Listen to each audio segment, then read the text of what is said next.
देखिए, हमको जब कोई कहता है कि कौआ कान ले गया तो हम पहले कान पे हाथ लगाते हैं कि है कि नहीं। अगर नहीं होता है तब हम कौए के पीछे दौड़ते हैं। पिछले दिनों संसद भवन में राहुल गांधी के एक बात को लेकर काफी ज्यादा चर्चा हुई, काफी ज्यादा गहमा गहमी हुई। बात यह थी कि राहुल गांधी ने हिंदू धर्म को लेकर कुछ टिप्पणी की थी। इस टिप्पणी पर भारतीय जनता पार्टी के नेता काफी हमलावर हो गए और उन्होंने कहा कि राहुल गांधी ने हिंदू समाज को हिंसक बताया है। राहुल गांधी का ये भाषण भी लगातार सोशल मीडिया पर सुर्खियां बनने लगा, लगातार लोग उसको शेयर करने लगे और इस बात को लेकर चारों तरफ चर्चाएं होने लगी। मोदी जी ने अपने भाषण में एक दिन कहा कि हिंदुस्तान ने किसी पर आक्रमण नहीं किया। उसका कारण है क्योंकि ये देश अहिंसा का देश है। ये देश डर का देश नहीं है। तो हमारे सारे के सारे महापुरुषों ने अहिंसा की बात की, डर मिटाने की बात की। डरो मत, डराओ मत, डरो मत, डराओ मत। और दूसरी तरफ शिव जी कहते हैं डरो मत, डराओ मत, अभय मुद्रा दिखाते हैं, अहिंसा की बात करते हैं, त्रिशूल को जमीन में गाड़ देते हैं। और जो लोग अपने आप को हिंदू कहते हैं वो 24 घंटा हिंसा हिंसा हिंसा, नफरत नफरत नफरत, असत्य सत्य असत्य।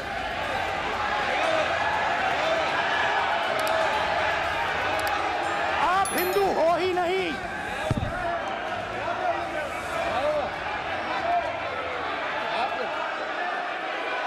Just get me that picture of Shiva. Inside, because of this. Hindu धर्म में साफ लिखा है सत्य के साथ खड़ा होना चाहिए, सत्य से पीछे नहीं हटना चाहिए, सत्य से नहीं डरना चाहिए। अहिंसा हमारा प्रतीक है। अभय मुद्रा ऐसे कीजिए, अभय मुद्रा।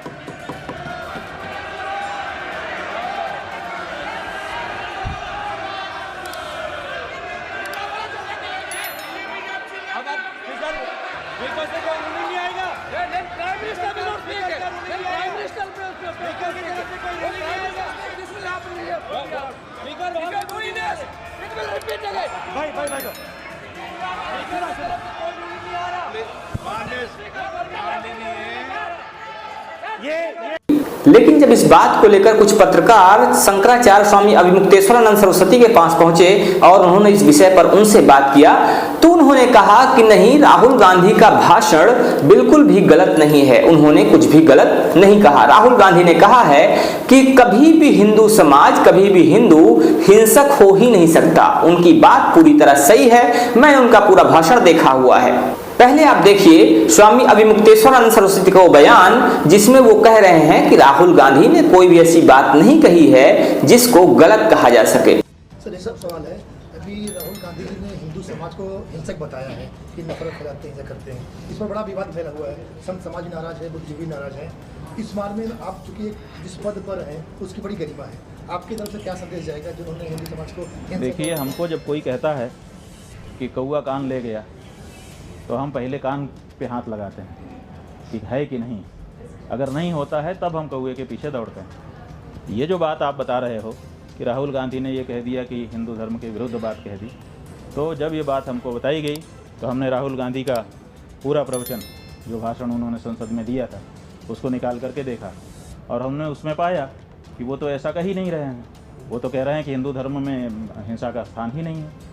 तो जब वो साफ कह रहे हैं कि हिंदू धर्म में स्थान नहीं है तो फिर उनके ऊपर ये आरोप लगाना कि उन्होंने हिंदू धर्म के विपरीत कोई बात कही है, उनके आधे वक्तव्य को, अंश को निकाल करके और उसको फैला करके, ये हम समझते हैं कि अपराध है, दुष्प्रचार है और ऐसा करने वाले को दंडित किया जाना चाहिए, चाहे वो पत्रकार और चैनल ही क्यों ना हो।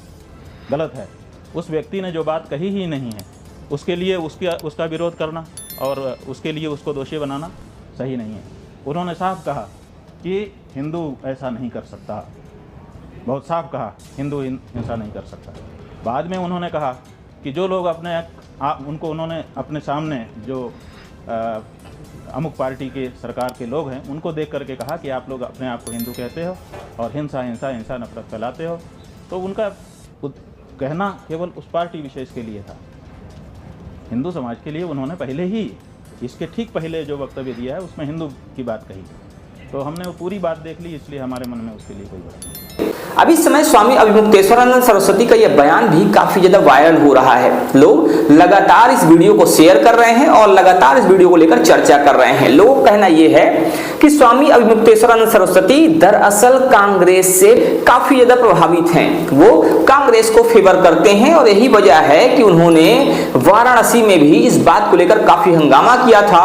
और 2019 की बात की जाए तो 2019 में भी उन्होंने मोदी के खिलाफ कांग्रेस को सपोर्ट किया था और अपना एक कैंडिडेट खड़ा कर दिया था।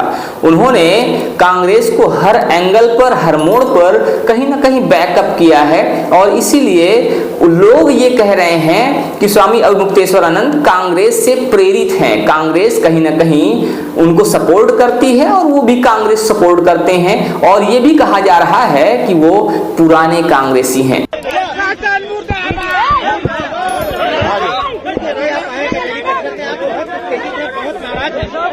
भाई नाराज होने का कारण उपस्थित हो गया है। ढोंग किया जा रहा है कि भारत में चुनाव हो रहा है।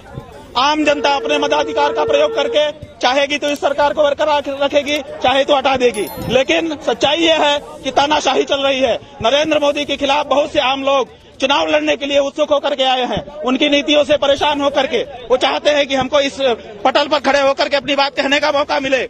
हम साधु संत भी उनके खिलाफ खड़े हुए हैं, लेकिन वो प्रभाव डाल करके प्रशासन के ऊपर, चुनाव अधिकारी के ऊपर तकनीकी कारण निकाल करके, क्या आपके अक्षर का साइज बड़ा है छोटा क्यों है, इस तरह की चीजें निकाल करके वो सबका नामांकन रद्द कर दे रहे हैं। ये कहाँ का वो है?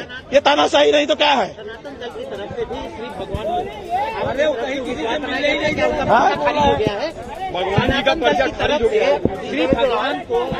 श्री भगवान जी सनातन धर्मियों की ओर से, काशी वासियों की ओर से निर्दल प्रत्याशी थे।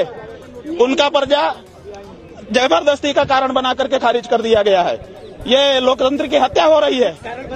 कारण बताया जा रहा है कि आपने इकट्ठा क्यों कॉलम में लिख दिया, एफिडेविट में इकट्ठा क्यों लाइन लगा करके खींच दिया, सब में अलग अलग लिखना चाहिए था। अरे जब एक लाइन पूरे में लगा करके एक चीज लिखी हुई है तो सबकी मानी जाती है।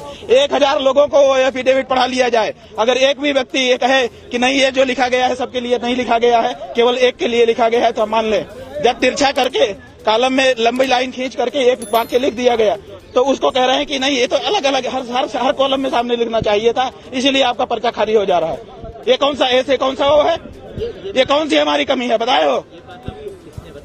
ये बात हमारे लॉयर ने बताया कि देखिए हमारी कोई गलती नहीं है, हमने पूरा पर्चा सही भरा है। उनके सामने भी जाकर के दे दिया गया है, दोबारा भी उन्होंने बुलाया, फोन करके जाकर के बता दिया गया है। तो उसके बावजूद हमारा पर्चा खारिज कर दे रहा है ये कागज निकाल करके। क्या आपके तकनीकी खामी है? भाई तानाशाही है। नहीं चाहते हैं कि हमारे सामने कोई लड़े, क्योंकि उनका बहुत बड़ा विरोध है काशी में। काशी में उन्होंने जिस तरह से मंदिरों को तोड़ा है, काशी में जिस तरह से गंगा के खिलाफ उन्होंने छल किया है, जिस तरह का काम कहा था वो नहीं कर पाए हैं, इसीलिए वो चाहते हैं। अब इस मुद्दे पर आपकी क्या राय है, आम जनता की क्या राय है, आप अपनी राय हमें जरूर बताइएगा। स्वामी अभिमुक्तेश्वरानंद सरस्वती का ये बयान कहां तक सही है?